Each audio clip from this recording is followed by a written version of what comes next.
18 mesi per trasformare 10 banche popolari in società per azioni. Un decreto legge del governo che sta destando 1000 polemiche vuole cambiare volto a quegli istituti con patrimonio superiore agli 8 miliardi. Restano per ora escluse le banche di credito cooperativo. Le popolari dovranno superare il voto capitario e diventare società per azioni.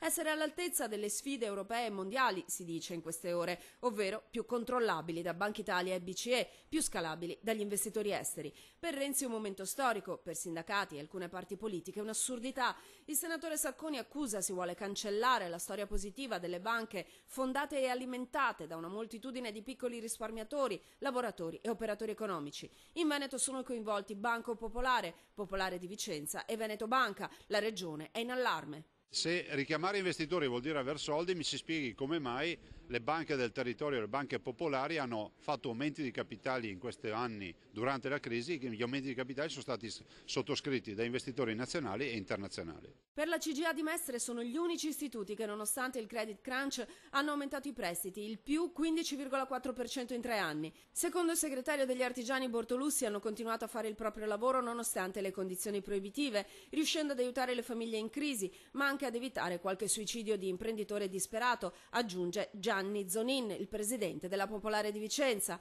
Chi ci va cauto e dice stiamo a vedere è l'ABI. Pare che ci siano degli aspetti di possibilità di margini di manovra e quindi bisognerà appunto capire meglio in che termini ci sono possibilità di scelta.